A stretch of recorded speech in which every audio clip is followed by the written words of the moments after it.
इन तमाम दफाओं के साथ साथ स्वीकार किया कि हमारे ऊपर ये मुकदमा है, एक मुकदमा है, मुकदमा हमारे ऊपर पेंडिंग है। आप इतना दिन से कैसे मुख्यमंत्री बने हुए थे भाई? नैतिकता की बात करते हो, सिद्धांत की बात करते हो, तो सिद्धांतों को, सूलों को तो धजिया तुमने उड़ा ही दिया। साथ साथ 302 के मुदाले हो, थोड़ा सा भी अगर लज्जा हया है तो आप इस्तीफा करो।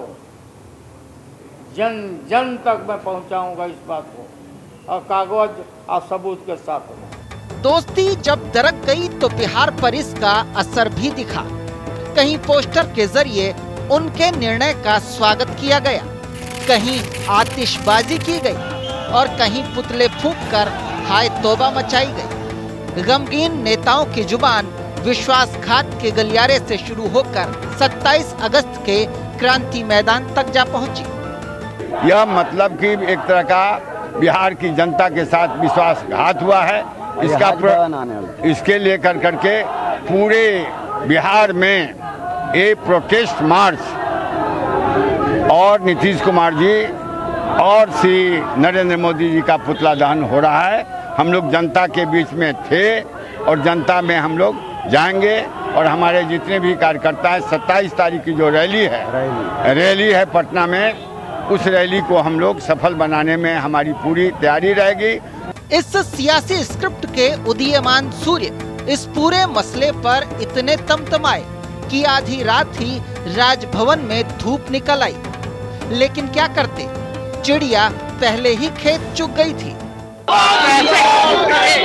ऐसे जिन्होंने काम कर रहे हैं बीजेपी के साथ जाकर के नीतीश कुमार जी का चेहरा सामने आ गया। अब राजभवन ने आपको मौका नहीं दिया, क्यों नहीं देंगे? ये हमारा अधिकार है, हम कोर्ट तक जाएंगे, बिहार के आवाम के बीच जाएंगे। बहरहाल सियासत की इमली ज्यादा खट्टी हो गई और बेर बिखर चुके हैं। ईडी फुल फॉर्म में आ चुका है और लालू पर शिकंजा कसता जा रहा है।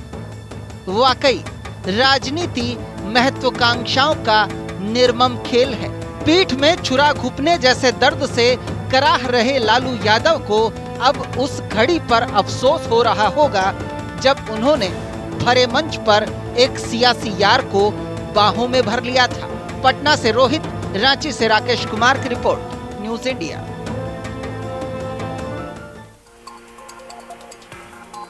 इमली का बूटा, बेरी का पेड़, कुछ यही हो रहा है। अब नीतीश की गोली भी है, वक्त भी नीतीश का है और निशाने पर लालू है, लेकिन लालू भी किसी को छोड़ते नहीं है। वो अपनी बात कह रहे हैं। स्पीच नई सरकार नए सवेरा क्या कहता है, इस पर चर्चा शुरू करते हैं। हमारे साथ इस वक्त सबसे पहले तो मेहमान जुड़ गए हैं, स्वागत करते हैं। सबसे पहले हमारे साथ कांग्रेस के प्रवक्ता सुमन कुमार मलिक जी जुड़ चुके हैं। सुमन कुमार जी, स्वागत है न्यूज़ इंडिया पर आपका। जी धन्यवाद।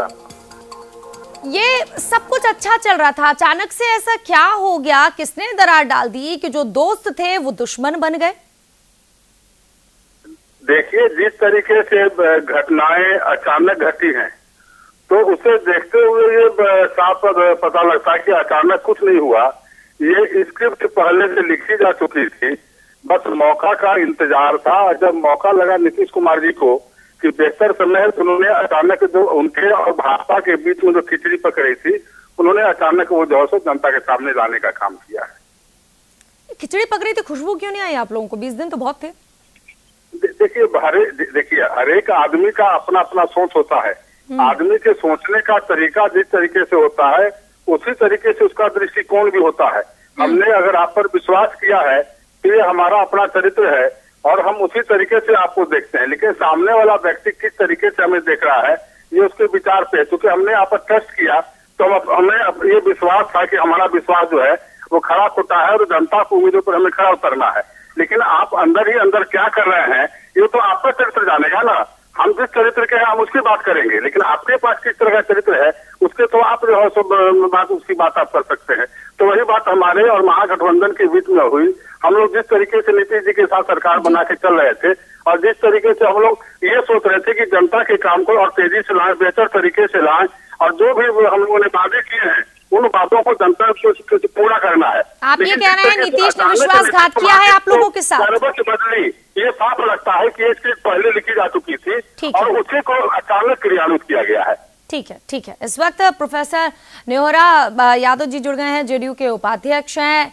एन.के. चौधरी साहब जुड़ गए हैं, राजनीतिक विश्लेषक है। स्वागत है आप दोनों का।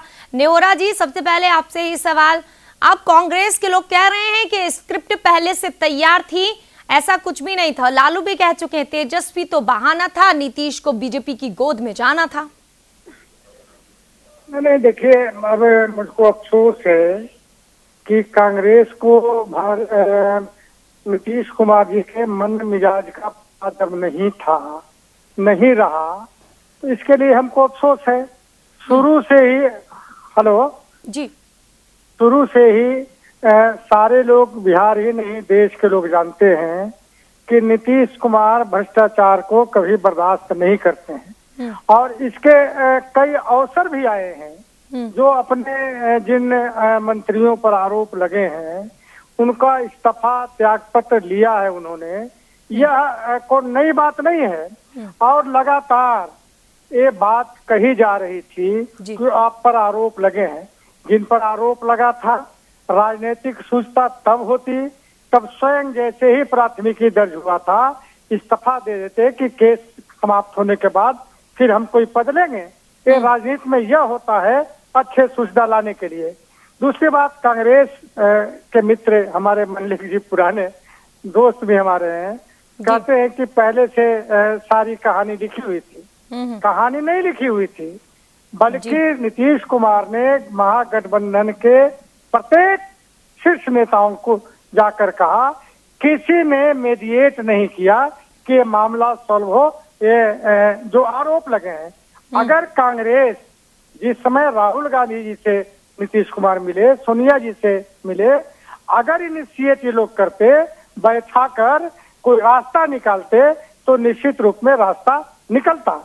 बिहार के काम सारे ठप थे। उन्हें ये लग रहा होगा ना, 80 विधायक जिनके साथ हैं, हम तो उनके साथ हैं, हमारा क्या बिगड़ेगा।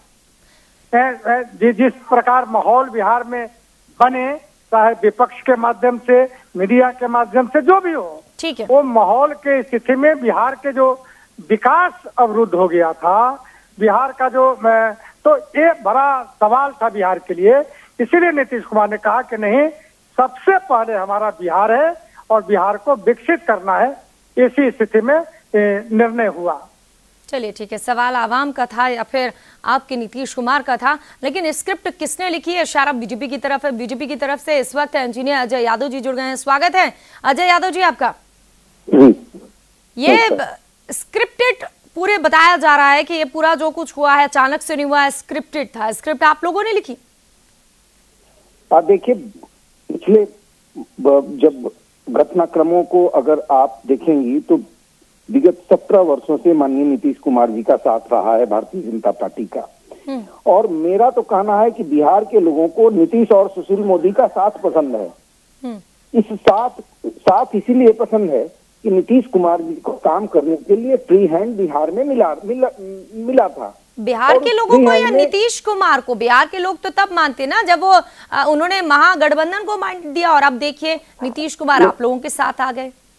मेरी बात पूरी होने में ऐसा है कि नीतीश कुमार जी जो सुशासन और विकास की बात करते थे, देखिए 2005 से पहले एक जंगल राज का बड़ा दौर चला, उस दौर को समाप्त किया है नीतीश कुमार जी ने भारतीय जनता पार्टी के सहयोग से। और वह जो जंगल राज समाप्ति के बाद एक बार फिर 2015 के विधानसभा चुनाव के बाद उस दौर को फिर शुरू करने का एक बड़ा कुत्सित प्रयास किया गया। बिहार के लोग त्राहिमाम कर रहे थे। देखिए 2015 के बाद अभी कांग्रेस के साथी ने कई बातें कही। कांग्रेस के साथी ने कहा कि स्क्रिप्ट लिखी हुई थी, तो वो लिखी हुई स्क्रिप्ट को तो नीतीश कुमार जी पढ़ाने गए थे राहुल जी को, तो राहुल जी ने उस स्क्रिप्ट को पढ़ करके क्या जवाब दिया? क्योंकि देखिए यहाँ लालू प्रसाद और उनके परिवार के लोग इस तरह से भ्रष्टाचार में लिप्त थे कि वो किसी तरह का स्क्रिप्ट पढ़ने के लिए तैयार नहीं थे। उनके मन में इस बात का घमंड था कि हम सिंगल लार्जेस्ट पार्टी हैं, और उस घमंड को भारतीय जनता पार्टी ने माननीय नीतीश कुमार जी के सहयोग से तोड़ दिया। जहां तक बात है बिहार के विकास का, विकास तो अवरुद्ध था ही, यह तो लग ही रहा था कि बिहार में विकास अवरुद्ध है। उस गतिरोध को, और दूसरी चीज कि बिहार की जनता को अकारण चुनाव में धकेलना नहीं चाहती थी भारतीय जनता पार्टी। हमारे बड़े नेताओं ने, खास करके माननीय सुशील कुमार मोदी जी ने इस बात को जनता के सामने रखा था कि हम चुनाव में बिहार को नहीं झोंकेंगे, और हम लोगों ने माननीय नीतीश कुमार जी का आप लोग भी जानते थे अगर जनता को लाएंगे, चुनाव होंगे तो परिणाम पता नहीं क्या होंगे। आप लोग को भी इसका अनुमान नहीं था। एक ये वजह भी है कि आपने सपोर्ट करना ज्यादा बेहतर समझा। एन.के. चौधरी साहब, नेताओं की बात तो हमने सुन ली है, अब आप एक राजनीतिक विश्लेषक है, आपसे जानना चाहेंगे लालू नीतीश क्या सियासत का शिकार हुए हैं? ये सही फैसला नीतीश ने लिया है?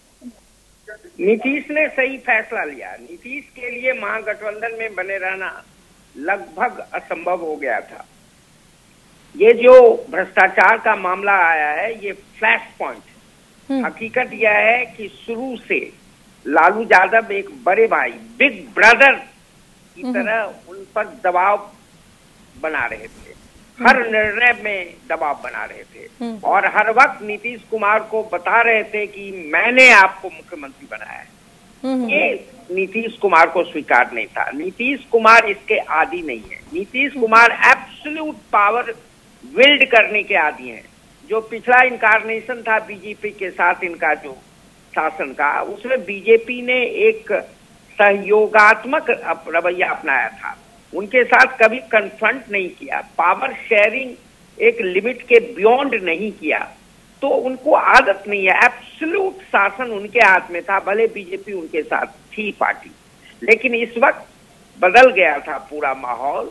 निर्णय नहीं हो पा रहे थे, ट्रांसफर पोस्टिंग रुके हुए थे, बड़े बड़े पदों पर पोस्टिंग रुकी हुई थी, और बार बार उनका अपमान कर रहे थे आरजेडी वाले, रघुवंश साहू जैसे लोग, आनंद तिवारी जैसे लोग।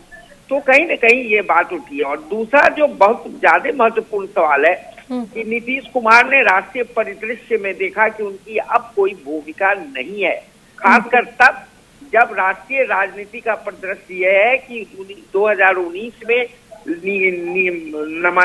नरेंद्र मोदी का फिर से सत्ता में आना काफी प्रोबेबल है, इसकी संभावना बढ़ गई है। तो नीतीश कुमार को जब लगा राष्ट्रीय राजनीति में उनकी कोई भूमिका नहीं होगी एक ऑल्टरनेटिव प्राइम मिनिस्टरियल कैंडिडेट के रूप में, तब बिहार में रहना है, और बिहार में एक ऐसी पार्टी के साथ रहा जाए जिसको सही केंद्र सहयोग करे, तो बिहार के लिए भी कुछ कर पाएंगे। और उनको भी एक ऐसा पार्टनर चाहिए था जो उनकी बात माने, उनके तो क्या स्क्रिप्ट लिखी गई थी क्या 2019 को देखते हुए? ये स्क्रिप्टेड था क्या? हाँ, ये वेल स्क्रिप्टेड ही नहीं है, वेल स्क्रिप्टेड है, वेल प्लान्ड है, और ये पिछले कई महीनों से आ रहा था। और इसी के परिणाम स्वरूप उन्होंने डिमोनेटाइजेशन पर नरेंद्र मोदी का सपोर्ट किया, उनकी नीति का डिमोनेटाइजेशन का, राष्ट्रपति चुनाव में उन साथ दिया। ये नीतीश कुमार बहुत दूर का गेम खेल रहे थे, और ये समझदार लोग समझ रहे थे कि वो बीजेपी इससे यूपीए से धीरे धीरे अलग हो रहे हैं और एनडीए के पास आ रहे हैं, नरेंद्र मोदी से उनके संबंध सुधर रहे थे। इसके कई संकेत मिल चुके थे, समझने वाले समझ गए, जो नहीं समझे वो अनाड़ी हैं। और अगर राहुल गांधी को इसका ज्ञान नहीं हुआ तो वो इमेच्योर हैं, और अगर ज्ञान था और सब कुछ नहीं कर पाए तो निकम्मा है। ठीक है, प्रतिक्रिया ले लेते हैं। सुमन कुमार मलिक जी, ना समझ थे क्या राहुल गांधी? समझ नहीं पाए, आप भी कह रहे थे खिचड़ी पक रही थी। देखिए, राहुल जी हिंदुस्तानी राजनीति के सबसे ईमानदार चेहरों में एक है, और आज की राजनीति में जो छल प्रपंच की राजनीति है, जो धोखे की राजनीति है, जो विश्वास में लेके पीठ में चाकू घोंपने की राजनीति है, उस राजनीति से बहुत अलग परिभाषा की राजनीति राहुल गांधी हमारे नेता है वो करते हैं। और देश की आम जनता भी अगर राजनीतिक विचारधारा से और दलगत भावना से अलग हट के बात करते हैं तो निसंदेह एक बात मानते हैं कि आज की राजनीति का चरित्र जो है तो राहुल गांधी में नहीं, बहुत ईमानदार राजनीति करते हैं। तो उन्हें यह विश्वास था कि सब कुछ सही है, लेकिन जिस चुनाव में महागठबंधन जनता के बीच गई है, आप लोगों ने साथ क्यों नहीं दिया? आप सुन रहे थे अभी कि कांग्रेस के पास भी गए थे, आप लोगों ने ध्यान ही नहीं दिया। नीतीश हर जगह गए, नीतीश ने खुद बोला, लेकिन आप लोगों ने उनका साथ नहीं दिया। आपने हम लोग सभी बातों पर गंभीरता से नजर रखे हुए थे, और हम लोग जानते थे कि जो भी बीच का जो सही रास्ता होगा उसको हम लोग बैठ के करेंगे। देखिए, तो अचानक इन्होंने खेल दिया। अचानक कहाँ 20 दिन बहुत थे, बार बार जेडीयू के लोग कह रहे थे कि भाई हम सिद्धांतों से समझौता नहीं करेंगे, हम सिद्धांतों से समझौता नहीं करेंगे, बार बार कह रहे थे। हमारा गठबंधन है तो वो गठबंधन का धर्म का पालन किया जाएगा, लेकिन इस तरीके से अचानक धोखा दिया जाएगा, ये एक अदब राजनीतिक चरित्र का उदाहरण। न्योरा यादव जी धोखेबाज है नीतीश, कह रहे हैं। दूसरी बात ये, आरजेडी की तरफ से कोई चर्चा में नहीं आ रहा है। पहले नीतीश ने चुप्पी साधी थी तो जेडीयू की तरफ से नहीं आ रहा था, अब आरजेडी की तरफ से नहीं आ रहा। मनोज झा ये कह रहे हैं, सुन लीजिए, मनोज झा ये कह रहे हैं 45 विधायक जेडीयू के हैं जो आरजेडी में आना चाह रहे हैं, लेकिन नीतीश ने कैदी बनाकर रखा है, शुक्रवार को आपको शक्ति प्रदर्शन करना है। नहीं देखिए, जिस तरीके से ये हुआ है ना, न्योरा जी से मल्लिक जी को मैं स्मरण दिलाऊं कि भ्रष्टाचार के विधेयक को राहुल गांधी ने फाड़ा था, याद करिए। लेकिन जब बिहार में भ्रष्टाचार का मामला तो फिर भ्रष्टाचारियों के पक्ष में कैसे राहुल गांधी जी खड़े हो गए? कैसे आप कहते हैं कि बहुत अच्छे चेहरे हैं, साफ सुथरा चेहरे हैं? विदेश के लोग कब जब मामला उठे थे राहुल गांधी जी को हस्तक्षेप करना चाहिए कि नहीं, भ्रष्टाचार के मामले में बर्दाश्त नहीं किया जाएगा। तो नीतीश कुमार कैसे विश्वासघात किया? सारे लोगों से मिन्नत आरजू नीतीश कुमार ने, जो महागठबंधन के लोग थे, सारे लोगों ने कहा कि मैं भ्रष्टाचार को बर्दाश्त नहीं कर सकता। और क्या कर सकते थे नीतीश कुमार जी? जब किसी ने महागठबंधन के किसी पार्टी ने दिया तो वैसी स्थिति में बिहार को छोड़ तो नहीं सकते थे। उनके मन में जो है कि बिहार का हम विकास करें, किया है उन्होंने, तो वैसी स्थिति को छोड़ तो सकते नहीं थे। तो मुझको लगता है कि जो निर्णय उन्होंने लिया है बिल्कुल स्वागत योग्य निर्णय है, बिहार के लिए निर्णय है। ठीक है, स्वागत तो बीजेपी ने भी किया है, लेकिन अजय यादव जी सवाल आपसे, कई लोग ये भी सवाल कर रहे हैं, ये 20 महीने तक महागठबंधन चला है, आप लोगों का कब तक चलेगा, इसकी भी कोई गारंटी है कि नहीं? जनता समझ में नहीं आ रहा है। देखिए, बिल्कुल गारंटी है।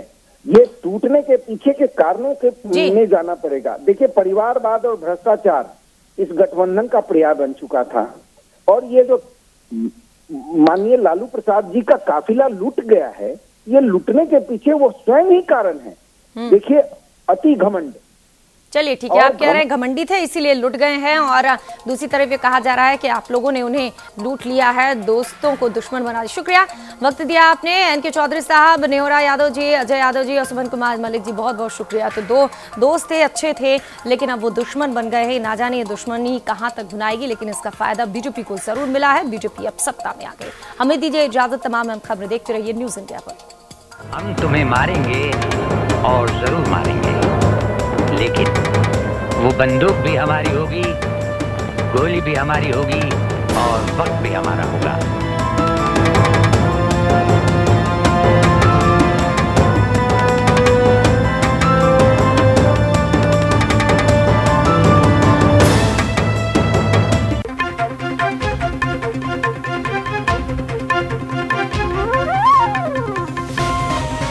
आप हमारे चैनल को YouTube पर सब्सक्राइब कर सकते हैं न्यूज इंडिया निम्स पर। इसके अलावा आप ट्विटर पर भी हमें न्यूज इंडिया 17 पर फॉलो कर सकते हैं। फेसबुक पर आप newsindia.nimsUnai पर हमें लाइक कर सकते हैं।